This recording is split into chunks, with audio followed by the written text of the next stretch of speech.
نبینا و شفیع ذنوبنا ابی القاسم محمد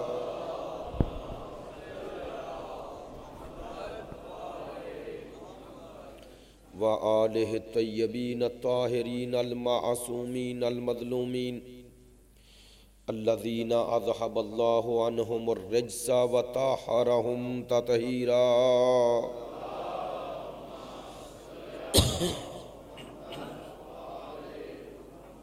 واللعنۃ الدائمۃ علی منکری فضائلہم وغاصبی حقوقہم من الآن الی قیام یوم الدین اما بعد فقد قال سبحانہ وتعالی فی کتابہ المجید بسم اللہ الرحمن الرحیم تنزیل الکتاب من اللہ العزیز الحکیم انا انزلنا الیک الکتاب بالحق فاعبد اللہ مخلصا لہ الدین الا للہ الدین الخالص رب اشرح لی صدری ویسر لی امری واحلل عقدۃ من لسانی یفقہوا قولی ان اللہ وملائکتہ یصلون علی النبی یا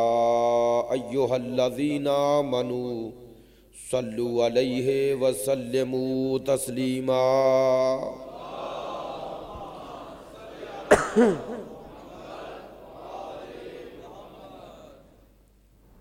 واجب الاحترام معزز و مکرم حاضرین مجلس محبان اہل بیت پیروان مکتب ولایت عاشقان مکتب شہادت سلسلہ گفتگو سورہ زمر کی اس آیت کے ضمن میں اس میں خداوند متعال نے تمام پیروان قرآن کو یہ حکم دیا ہے کہ الا للہ الدین الخالص، اس بات کی طرف متوجہ کیا ہے کہ اللہ کے لیے دین خالص ہے.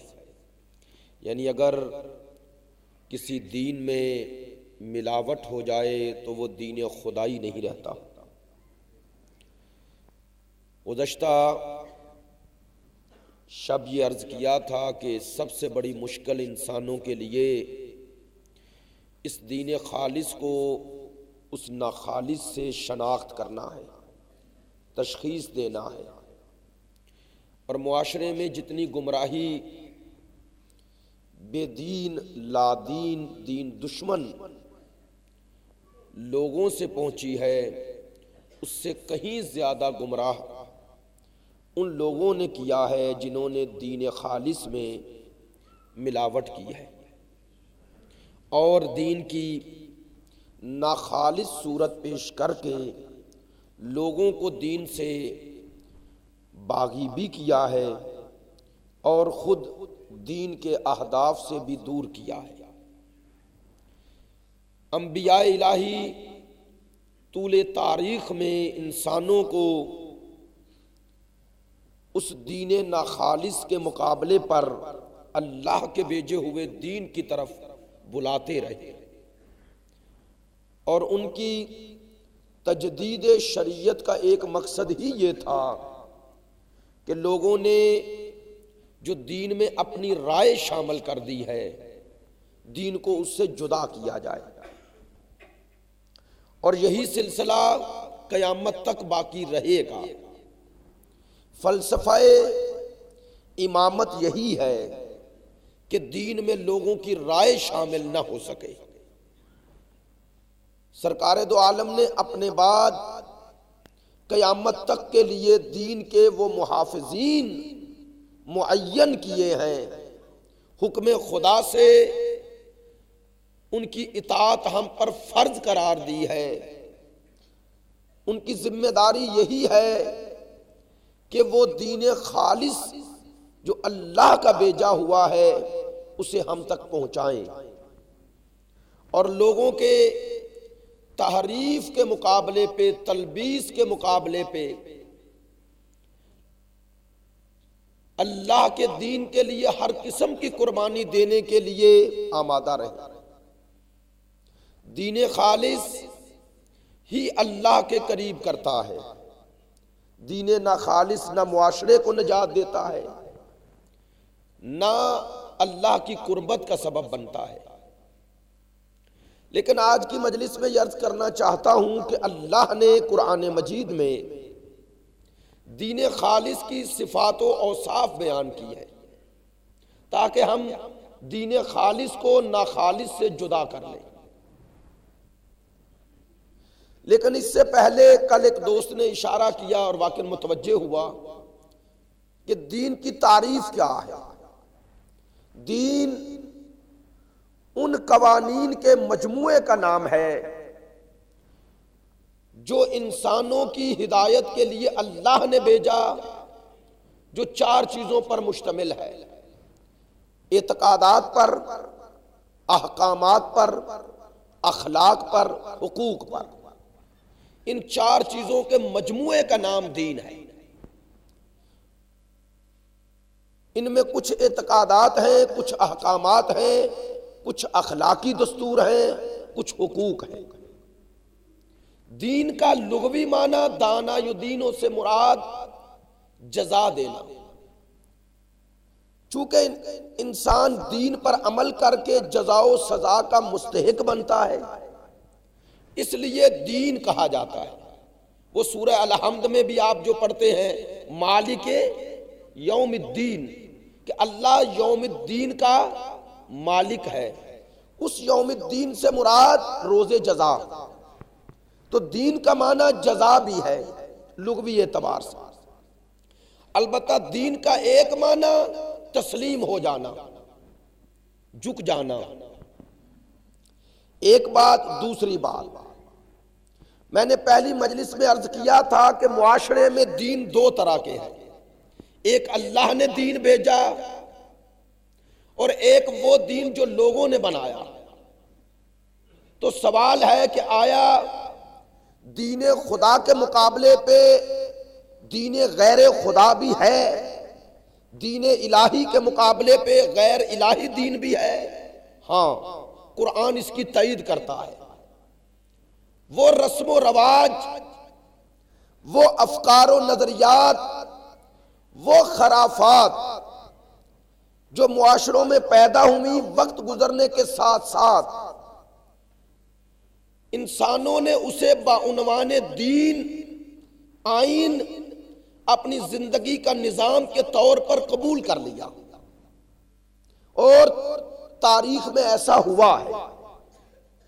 معاشروں میں ایسے دین بھی قرآن نے ذکر کیے جو دین انبیائی دین کے مقابلے پہ تھے۔ مثلا سورہ غافر کی یہ آیت غور طلب ہے کہ جب اللہ نے حضرت موسیٰ علیہ السلام کو یہ کہا اذهب الی فرعون انہ طغی، اے موسیٰ فرعون کی طرف جاؤ، وہ طاغی ہو گیا، طاغوت بن گیا۔ جب حضرت موسیٰ نے فرعون کے خلاف اعلان جہاد کیا، قیام کیا، فرعون نے اپنے مشیروں کو بلایا اور کیا کہا؟ کہتا ہے کہ انی اخاف ان یبدل دینکم، مجھے ڈر ہے، خوف ہے کہ موسیٰ تمہارا دین بدل دے گا۔ توجہ فرما رہے ہیں؟ فرعون کہہ رہا ہے دینکم ان یبدل دینکم، مجھے خوف ہے کہ موسیٰ تمہارا دین بدل دے گا، تبدیل کر دے گا۔ کون کہہ رہا ہے؟ فرعون۔ اخافو، کہا مجھے ڈر ہے، مجھے خوف ہے۔ اگر فرعونی معاشرے میں ایک دین کا تصور نہ ہوتا اور اس دین کو موسیٰ سے خطرہ نہ ہوتا تو کبھی بھی فرعون یہ جملے نہ کہتا۔ وہ کون سا دین جو اس فرعونی معاشرے نے بنا لیا؟ ایک بات یہ ثابت ہو گئی کہ فرعونی معاشرے میں بھی ایک دین رائج تھا، اور دوسری بات فرعون کو یہ ڈر ہے کہ موسیٰ اس دین کو بدل نہ دے۔ میری بات نہیں پہنچی۔ فرعون کہہ رہا ہے میں خوف زدہ ہوں کس سے؟ موسیٰ سے، کہ وہ آ کر تمہارا یہ دین تبدیل نہ کر دے۔ تو موسیٰ کو ڈر کیوں ہے؟ فرعون کو ڈر کیوں ہے؟ فرعون کا خوف بتا رہا ہے کہ فرعون کو اس دین سے خطرہ ہے جو موسیٰ لے کے آ رہا ہے، اس دین سے خطرہ نہیں جس دین پر پہلے موسیٰ کے آنے سے پہلے لوگ کاربند ہیں۔ تو وہ ایسا دین تو تھا نا جس سے فرعون کو نقصان نہیں تھا۔ بس پتا چلا کہ ہر معاشرے میں دو طرح کے دین ہیں، ایک وہ دین جو فرعونوں کو تحفظ دیتا ہے، اللہ اکبر، یہ قرآنی ہدایت ہے نا بھئی۔ فرعون کہہ رہا ہے مجھے ڈر ہے، خوف ہے کہ موسیٰ آ کر اس دین کو بدل نہ دے۔ تو اگر فرعون کو اس دین سے جو موسیٰ کے آنے سے پہلے تھا، فرعون کو اس سے فائدہ نہ ہوتا، تحفظ نہ ملتا، تو کبھی نہ کہتا کہ یہ تبدیل ہونے کا خطرہ ہے۔ تو اس دین سے فرعون کو فائدہ تھا نا، اسی لیے تو کہہ رہے کہ فرعون یہی تو کہہ رہا ہے کہ موسیٰ کا مقابلہ کرو، اس دین کو بدل نہ دے۔ کس دین کو؟ جس دین سے فرعونی معاشرے میں فرعون قائم رہتے ہیں۔ بس پتا چلا دو طرح کے دین معاشروں میں رہے ہیں، ایک فرعونوں کو بچانے والے، ایک فرعونوں کو مٹانے والے۔ اللہ اکبر۔ فرعونی معاشرے کو بچانے والا دین کون سا دین ہے؟ فرعونی معاشرے میں جو دین تھا اس کا فائدہ فرعون کو کیسے پہنچ رہا تھا؟ قرآن۔ فرعونی دین کی بنیاد کس پر ہے؟ خدا کہتا ہے کہ فرعون نے کوشش کی کہ یہ قبیلے آپس میں لڑتے رہے۔ بس پتا چلا فرعونوں کی شروع سے عادت ہے کہ لوگوں کو لڑاؤ۔ تو ایک دین وہ ہے جس کی بنیاد ہی فساد پر ہے، دوسروں کو مارنے پر ہے، اور ایک دین وہ ہے جس کی بنیاد انسانوں کو انسانوں سے ملا کر اس فساد سے نکالنے پر ہے۔ تو آج بھی جو دین فساد پھیلائے وہ فرعونوں کا ہے، جو فساد سے نکال کر وحدت میں لے جائے وہ موسیٰ والا ہے، وہ عیسیٰ والا ہے، وہ محمد والا ہے۔ توجہ فرما رہے ہیں۔ ایک شیعان قرآن نے لفظ استعمال کیا کہ فرعون کوشش کرتا تھا لوگوں کو گروہ در گروہ تقسیم کر دے۔ کاش ہم قرآن کو اس طرح پڑھتے تو ہمیں آج کے فرعون بھی سمجھ میں آ جاتے۔ ہم آج کے موسیٰ نہیں پہچان سکے، میں نے بات کہہ دی ہے، ہم تو آج کے موسیٰ نہ پہچان سکے، فرعون کیا پہچانیں گے؟ ہمیں تو وہ موسوی کردار نظر نہیں آتے، وہ موسوی کردار سمجھ میں نہیں آتے جو آج کے فرعونوں کے سامنے ڈٹے ہوئے ہیں۔ نہیں، میں ایک بات یہاں کہنا چاہتا ہوں، دکھ سے کہہ رہا ہوں، اس لیے آپ اسے میرا گلہ، میرا شکوہ، میرے دل کا درد سمجھ لیں۔ ہمارا معاشرتی مزاج عجیب ہو گیا ہے۔ شہید مطہری رحمت اللہ علیہ نے ایک واقعہ نقل کیا اپنے دور کا، اپنے معاشرے کے لیے، ایرانی معاشرے کے لیے، لیکن میں بیان کروں گا، آپ تائید یا تردید کر دیں کہ ہمارا معاشرہ بھی ایسا ہے یا نہیں۔ شہید مطہری فرماتے ہیں کہ میں تہران میں رہتا تھا، کہتے ہیں میں جب تہران میں، کہتے ہیں بعض اوقات میں گزرتا تھا تو کہتے ہیں میرے گھر کے قریب ایک ریل گاڑی کی وہ تھی، پٹری تھی، کہتے ہیں ٹرین گزرتی تھی، بعض اوقات کہتے ہیں وہاں ٹرین رک جاتی، جب رک جاتی تو کہتے ہیں محلے کے بچے جمع ہو جاتے، جب تک وہ ٹرین کھڑی رہتی وہ بچے اس کے پاس کھڑے رہتے، اس کو دیکھتے رہتے، بڑے احترام سے دیکھتے، اور سب اس کا تماشا کر رہے ہوتے تھے بڑے احترام سے۔ کہتے ہیں جیسے ہی وہ ٹرین چلتی بچے پتھر اٹھاتے مارنا شروع کر دیتے۔ وہ کہتے ہیں کہ میں شہید مطہری مفکر انسان تھے، کہتے ہیں میں نے غور کیا کیا وجہ ہے؟ یہ بچے جب تک یہ ٹرین کھڑی ہے کچھ نہیں کہہ رہے، جب چلنا شروع کیا تو پتھر مارنا شروع کر دی۔ کہتے میں نے سوچا کہ ایرانی معاشرہ بھی یہی ہے، جو جتنا جمود کا شکار ہے اس کا اتنا احترام ہے، جو جتنا گھر میں بیٹھا ہوا ہے اتنا مقدس بن گیا ہے۔ ہم کہتے ہیں وہ پیر و مرشد ہے، وہی حقیقی قائد ہے۔ معذرت کے ساتھ میں نے قائد لفظ ویسے نکل گیا، ہاں بھئی آپ اس کو محسوس نہ کیجئے گا۔ ہم کہتے ہیں یہی پیر و مرشد ہے، یہی ٹھیک ہے، جب تک بیٹھا رہے ہمارے لیے قابل احترام ہے، قابل عزت ہے۔ فلاں عالم بہت عظیم ہے، اگر اس کی عظمت کو دیکھا جائے تو ایک ہی دلیل نکلتی ہے، وہ کسی کے کام سے کام نہیں رکھتا، وہ اپنے کام سے کام رکھتا ہے، اپنے کام سے کام رکھتا ہے، اس کو کسی سے کوئی غرض نہیں۔ ہم احترام کرتے ہیں، قصیدے پڑھتے ہیں، اور جیسے ہی کوئی عالم معاشرے میں آ جائے اپنی ذمہ داریاں سنبھالنا شروع کر دے، ذمہ داری ادا کرے، ہم تان و تشنیع کے سارے پتھر مارنا شروع کر دیتے ہیں۔ تو معذرت کے ساتھ انہوں نے اپنے معاشرے کی بات لکھی، میں کہتا ہوں ہمارا معاشرہ بھی یہی ہے۔ ہم جسم بڑھ گئے ہیں، قومی شعور کے اعتبار سے بچے ہیں، بچپنا ہے، ابھی وہیں کھڑے ہیں۔ ہم ان سے سوال نہیں کرتے جو قومی معاملات میں دلچسپی نہیں لیتے، ہم سارے سوال ان سے کرتے ہیں جو معاشرے میں آ گئے ہیں، وہ ان سے تو بہتر ہے نا جو کھڑے ہیں، جو جمود کا شکار ہے۔ تو میرے دوستو، میرے بھائیوں، معاشرہ شناس بنے۔ اللہ نے مجاہدین کی تعریف کی ہے، فضل اللہ المجاہدین علی القاعدین، یہ عین سے قائد ہے، جو بیٹھے ہوئے ہیں اللہ کہتا ہے ان پر انہیں فضیلت ہے جو میدان میں آ گئے ہیں۔ میری بات سمجھ رہے ہیں؟ اگر ہمیں جمود پسند نہ ہو تو ہم معاشرے میں آنے والوں کا ساتھ دیں۔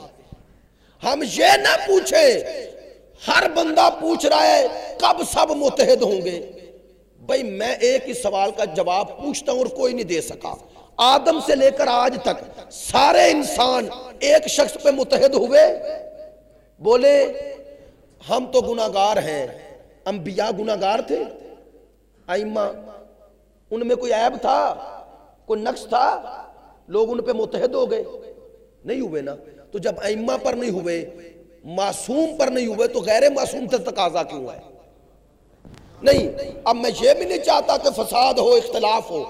میں کہنا ہی کیا چاہتا ہوں؟ کہنا یہ چاہتا ہوں کہ آپ اپنی ذمہ داری پوری کریں۔ یہ سوال کہ یہ جب آپ اکٹھے نہیں ہم کیا کریں؟ بھئی ہاں آپ کی ذمہ داری طے ہے، آپ نے کیا کرنا ہے۔ مجھے وہاں اور یہاں میری ذمہ داری کا پوچھا جائے گا، دوسرے کا نہیں۔ میری ذمہ داری کیا ہے؟ میں نے وہ ادا کر لی ہے تو مجھے حق حاصل ہے اعتراض کا۔ اگر ذمہ داری اپنی بھی ادا نہیں کی تو جب اپنی ذمہ داری ادا نہ کر سکا، اتنا غیر ذمہ دار ہوں، تو دوسروں پر اعتراض کا حق کیا ہے؟ حق کیا ہے؟ پہلے اپنی ذمہ داری تو پوری کریں۔ اپنی ذمہ داری کیا ہے؟ مولا کائنات فرماتے ہیں دو ذمہ داریاں ہیں، ایک امام کی، ایک ماموم کی۔ فرماتے ہیں امام کی ذمہ داری یہ ہے کہ تمہاری دی ہوئی امانت میں خیانت نہ کرے۔ بس پہلا یہ دیکھو خائن تو نہیں، امین ہے، پھر تمہاری ذمہ داری ہے کیا؟ فرماتے ہیں تم ہر حال میں اس کے دست و بازو بن جاؤ، دست و بازو بن جاؤ۔ اگر ہمارا یہ قومی مزاج ہو جائے کہ ہم نے اپنی ذمہ داری کو ادا کرنا ہے اور دوسروں کی ذمہ داری کا احساس دلانا ہے، تخریب نہیں کرنی، تصحیح کرنی ہے۔ تنقید صحیح ہے، تخریب نہیں، اور تنقید بھی مغرضانہ نہ ہو، مصلحانہ ہو۔ اصلاح کے لیے تنقید ہو، تخریب کے لیے نہیں، غرض و مرض کے لیے نہیں۔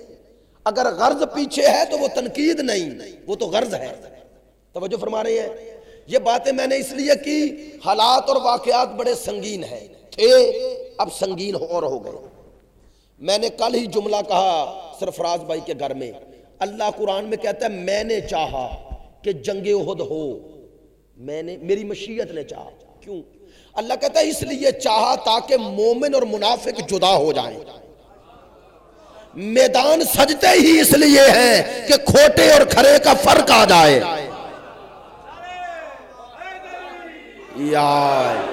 اب میدان کارزار سج گیا ہے. ہاں اب امتحان ہے سچے عزادار کا اور نام کے عزادار کا. اب پتا چلے گا کہ کسے اپنی جان پیاری ہے اور کسے عزاداری پیاری ہے.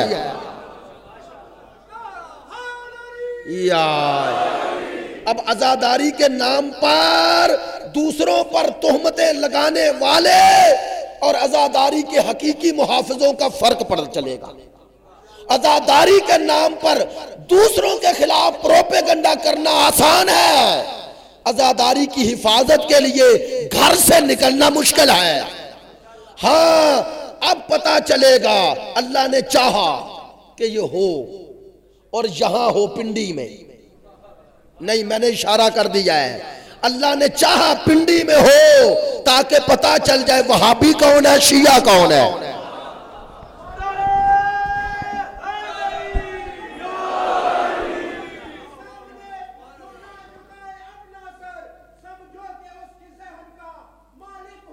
واہ ماشاءاللہ.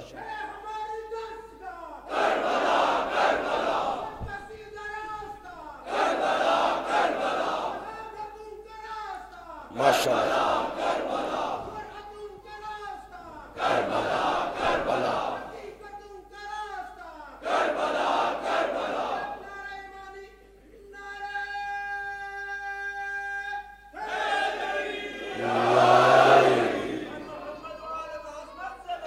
اللہ صلی اللہ محمد والے. تو میرے دوستو یہ وقت امتحان ہے. وقت امتحان ہے. کس کا امتحان؟ ہمارا امتحان ہے. اس امتحان میں اب ہم نے خود جائزہ لینا ہے ہم کہاں کھڑے ہیں، اور اگر کربلا ہوتے تو کہاں کھڑے ہوتے. ٹھیک ہے نا. میرے استاد محترم تھے قم میں آغا زارعی، اب وہ کہان اخبار میں بھی لکھتے ہیں. انہوں نے ایک دفعہ کہا کہ یہ جب ہمیں پتہ چلتا تھا نا کہ صبح جنگ جو ایران عراق ہو رہی تھی، صبح ہمارے اب وہ حملہ کرنا ہے برگیڈ نے، کہتے ساری رات جو جوان تھے وہ ایک دوسرے کو مبارک دیتے تھے. وہ کہتے تھے آج شب عاشور آ گئی ہے، ملاقات کی شب ہے. کس سے؟ وہ جو معشوق ہے اس سے ملاقات کی شب ہے. تو کچھ لوگوں کے لیے یہ خوف کا میدان ہے. مجھے دکھ ہوتا ہے اور غصہ بھی آتا ہے، لیکن غصہ پی جاتا ہوں. جب سوال کرتے ہیں مولانا صاحب سنا ہے فوج آ جائے گی، سنا ہے انہوں نے بھی جلسے کا اعلان کر دیا ہے، اور سنا ہے وہ بھی آ گئے ہیں. توجہ فرما رہے ہیں؟ یہ سوال عزادار کے ہیں؟ نہیں، سوال یہ ہونا چاہیے مولانا صاحب پہنچے کیسے، اور پہنچیں گے جو بھی ہو جائے، یہ ہونا چاہیے. ہمارے سوال یہ نہیں ہونے چاہیے. یہ سوال نہیں کریں کیا ہوگا کیا نہیں ہوگا، جو ہوگا بہتر ہوگا. یا شہادت ہے حسین کی زیارت ہے، یا کامیابی کے ساتھ واپسی ہے. اور پھر اگر یہ جلوس نہ رکا تو کوئی نہیں رکے گا. اور یہ ٹیسٹ کیس ہے سب کا، ادھر والوں کا بھی ادھر والوں کا بھی. نہیں، یہ ادھر والوں کا بھی ادھر والوں کا. مجھے ذرا بات کرنے دے. ادھر والوں کا بھی ادھر والوں کا بھی. اب ٹیسٹ کیس ہے. میں روزانہ کیوں کہہ رہا ہوں میرے دوستو، بعض چیزیں انسان معاشرے میں پھرتا ہے، دیکھتا ہے، حس کرتا ہے. بعض لوگ سوال کرتے ہیں ان کی پریشانی نہیں، معلومات چاہتے ہیں، یہ غلطی بھی نہ ہو میرے بھائی ہیں بعض. لیکن بعض لوگ جو کرتے ہیں ان کے رویے سے یہ لگتا ہے، انداز سے یہ لگتا ہے. ٹھیک ہے نا. ہم نے کیا کرنا ہے؟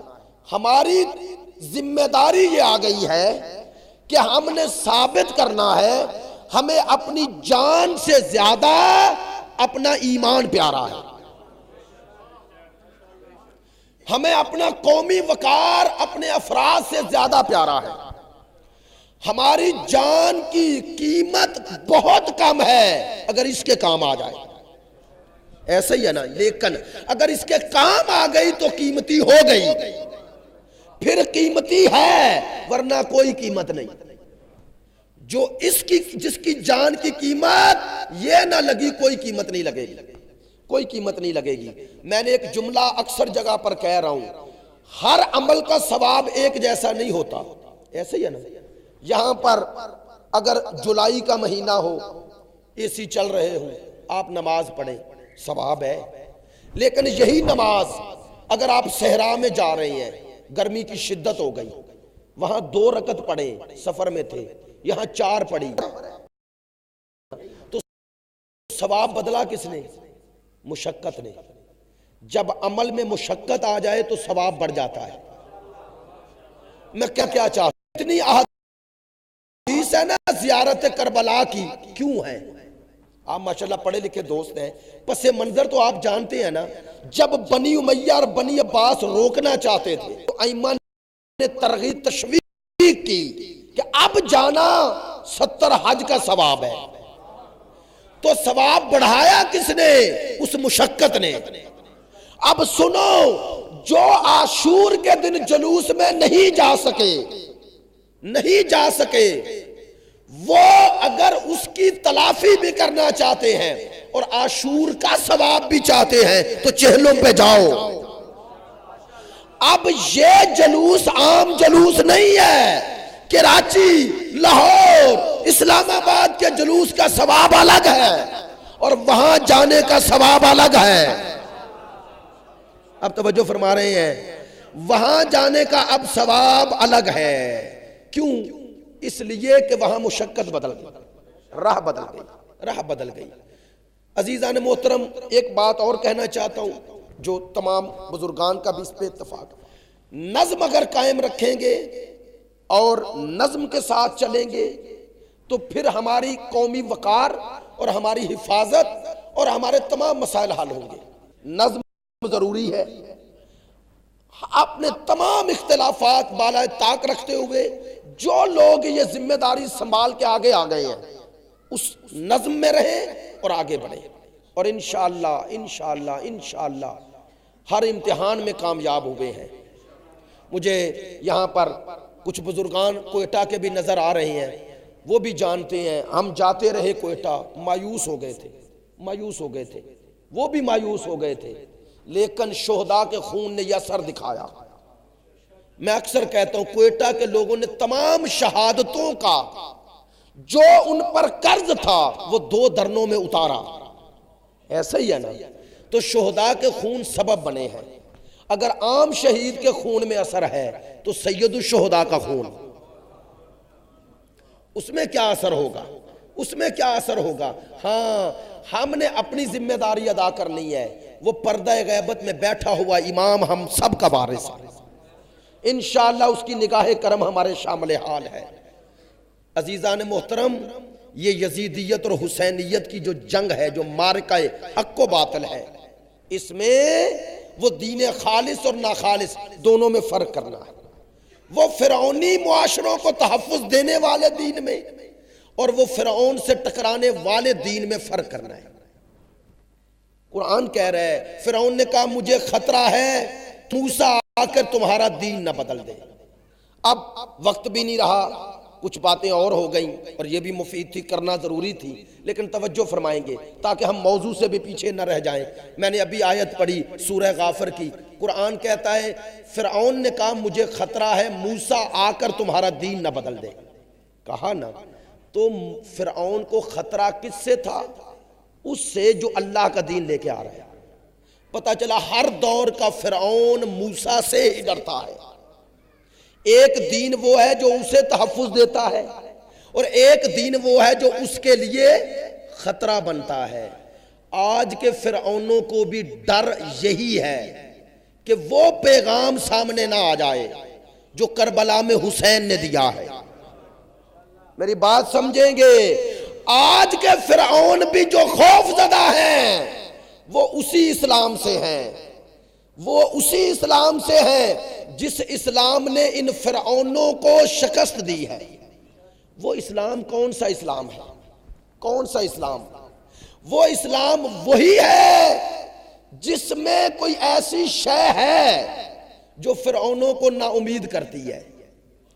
کون سی شے ہے جس نے فرعونوں کو نا امید کیا ہے؟ اللہ نے بتایا الیوم یئس الذین کفروا من دینکم، فرمایا غدیر کا دن وہ دن ہے جب دشمن دین مایوس ہو گئے۔ بس جس دین میں ولایت ہے، جس دین میں امامت ہے، جس دین میں رہبری ہے، اس سے فرعون خوف زدہ ہے، اس سے خوف زدہ ہے۔ جس دین میں رہبری نہیں اس سے وہ خوف زدہ نہیں۔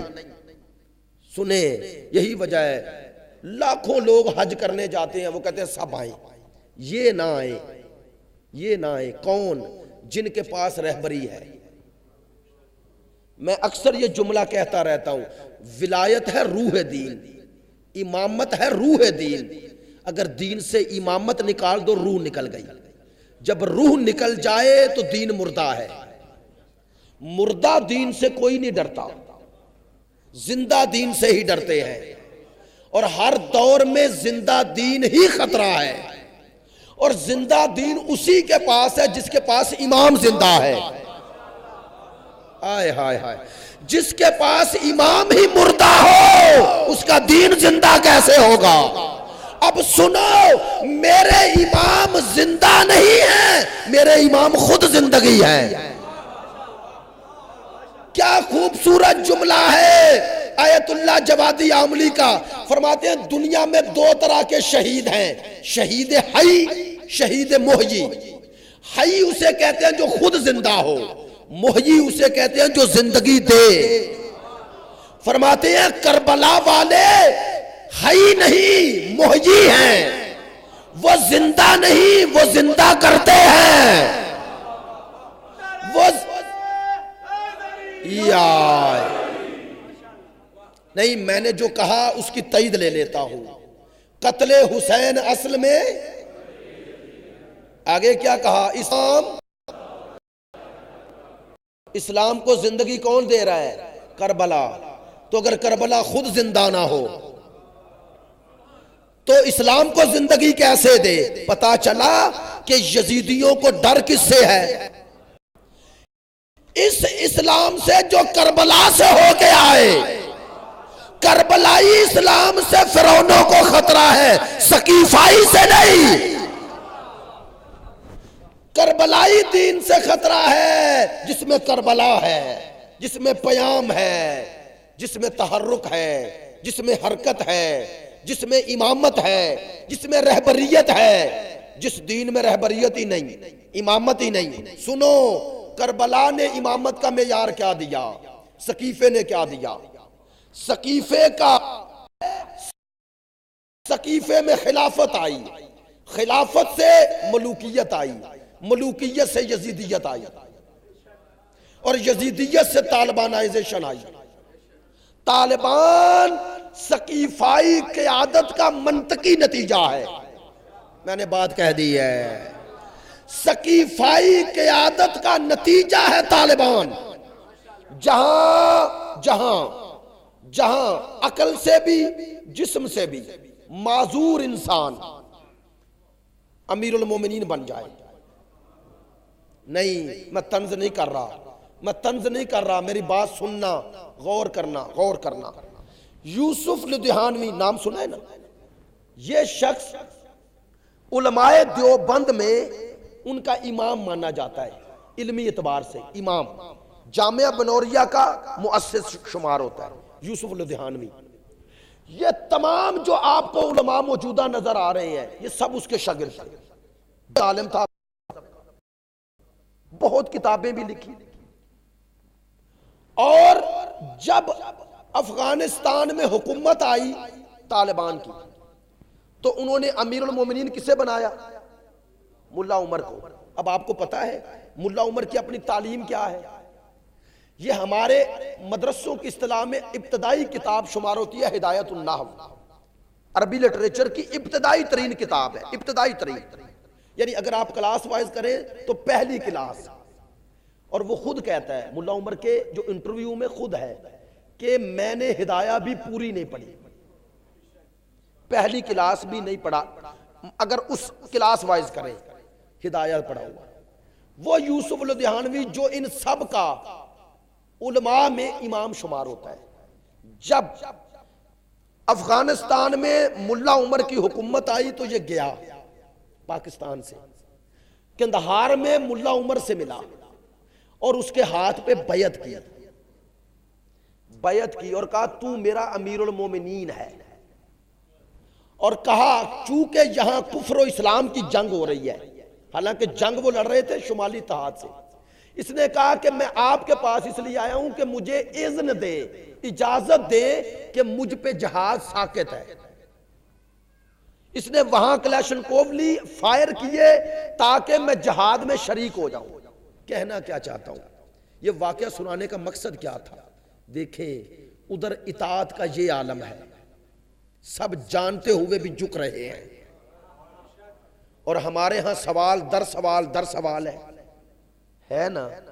جہاں قیادت کا وہ معیار وہاں یہ ہے، اور یہاں کی قیادت ایسی کہ امریکہ کا ہنری کسنجر کہتا ہے میں نے دنیا میں ابھی تک آیت اللہ خامنائی سے ذہین شخص نہیں دیکھا.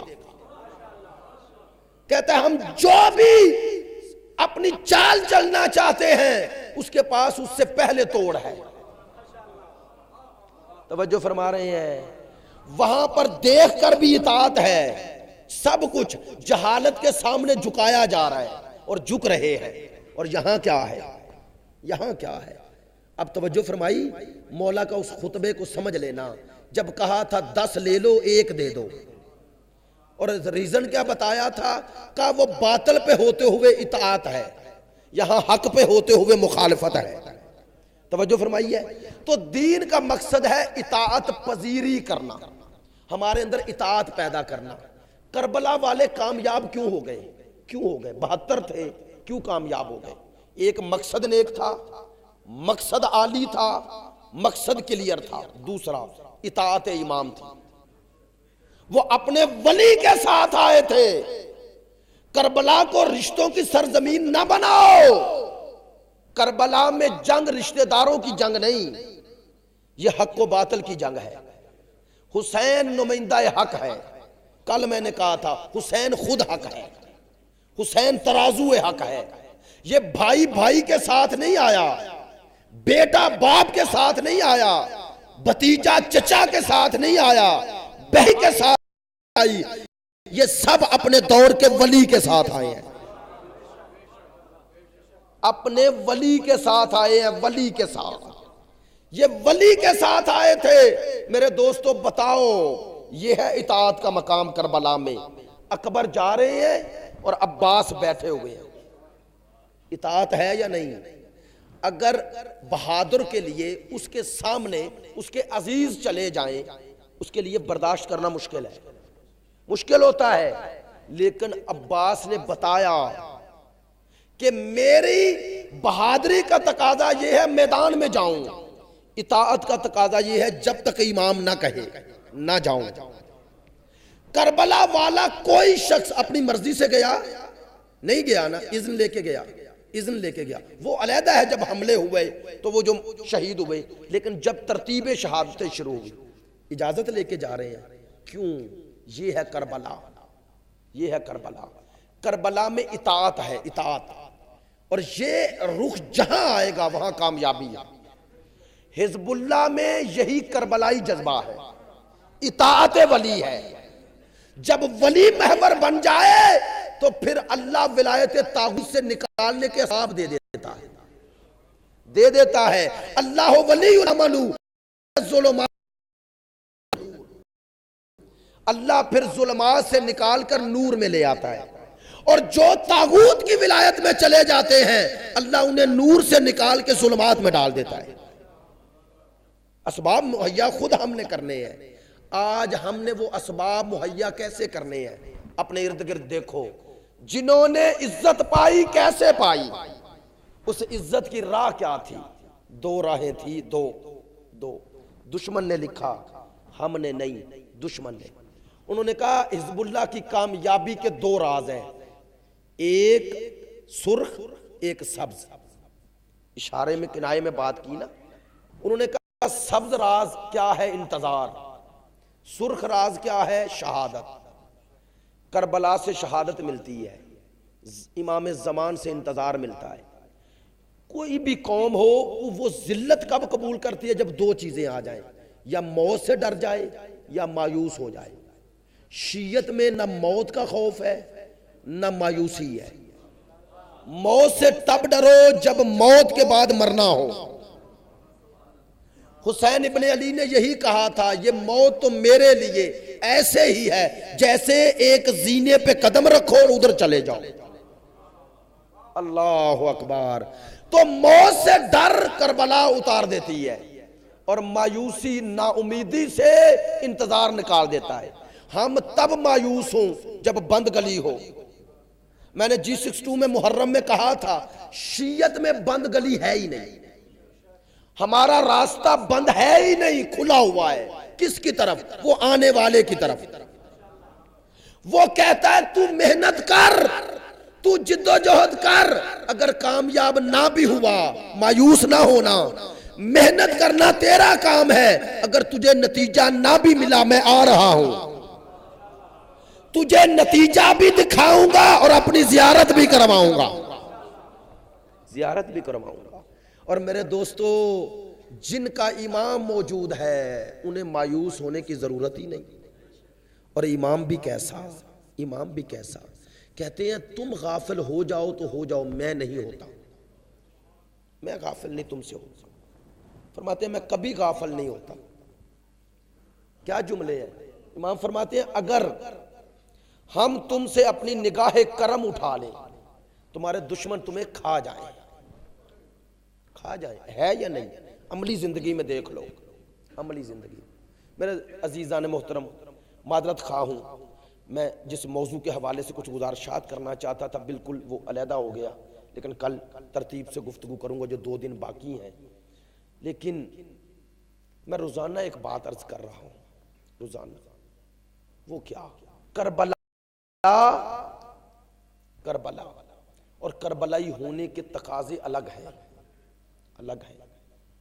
حسین ابن علی اسی لیے کربلا میں سب کو لے کے آ گئے تاکہ پتہ چل جائے کربلا میں جو آتا ہے اس کے پاؤں کی زنجیر کوئی نہیں بنتا. کوئی نہیں بنتا. نہ بیٹا، نہ بیوی، نہ بہن، نہ بھائی، نہ اولاد، کوئی بھی نہیں بنتا.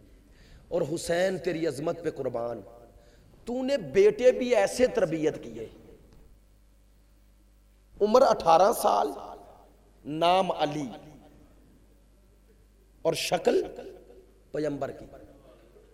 میں نے بات کہہ دی ہے، میں بات واضح کر دیتا ہوں تاکہ آپ اسی میں پیغام بھی ہو جائے. نوجوان بھائیوں، اگر کسی شخص کو خواب میں سرکار دو عالم نظر آ جائیں تو یہ سعادت ہے یا نہیں ہے؟ نا اللہ کی طرف سے کرم ہے نا. سرکار دو عالم خواب میں نظر آ گئے، نظر آ گئے. اگر خواب میں سرکار دو عالم کا نظر آنا سعادت ہے تو جسے اللہ شکل پیغمبر دے دے. اب میں ایک جملہ اور کہوں، شکل پیغمبر کی اور نام بولے علی. اللہ اکبر.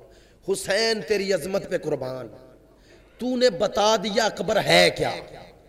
کا شکل اس نے دی ہے رسول کی اور نام میں نے دے دیا علی، تاکہ